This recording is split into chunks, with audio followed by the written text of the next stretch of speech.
kinuha ang kontrol para simulan ang ika-4. Yun ba sa isip mo ang formula na inaasahan mong mangyari sa pagitan ninyong dalawa? Bumalik ako sa isang mas tradisyonal na uri ng pag-ikot. Naglaro ng buong spread sa unang quarter, nagkaroon ng pahinga sa block at nandyan siya sa sahig sa mga minutong iyon at pagkatapos ay nagpapalitan kami.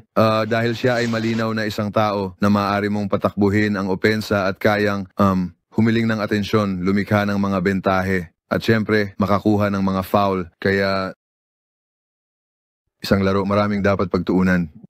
Ang unang kalahati ay medyo kakaibang proseso ng pag-aangkop at uminit ang Chicago pero ang aming composure sa ikalawang kalahati ay maganda talagang makita.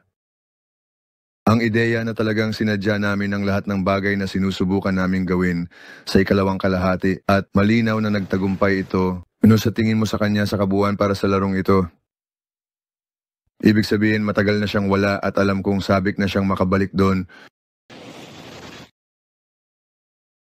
Ang ideya na muli maaari mo siyang ibato sa block, maaari mong samantalahin ang mga matchups, nakapunta ka sa free throw line na isang bagay na nahihirapan kami.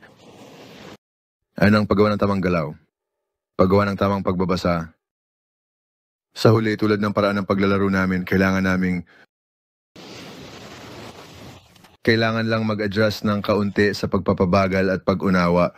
Kung saan siya pupunta, ilagay siya sa kanyang comfort zone. Pero kadalasang nangyayari sa laro, kung siya ay natigil, tumakbo ka, magandang paglalaro lang ng basketball at malinaw na kaya niyang gawin iyon sa napakataas na antas. Ilalarawan si Jimmy bilang isang leon at parang nag-uudyok siya ng kumpiyansa sa kanyang presensya.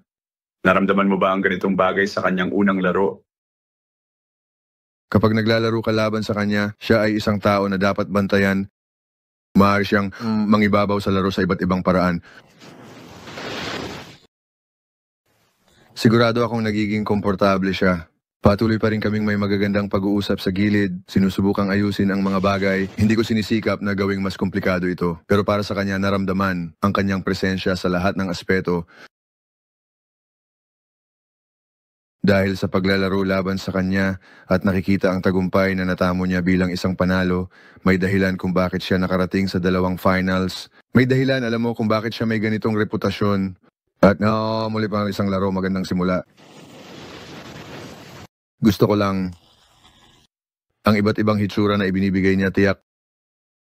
Partikular, nahulaan ko ang linya ng 13 beses. Ito ay isang bagay na hindi nyo ginagawa. Gano'ng kahalaga ang aspeto na yon ng laro? Napakalaki nito at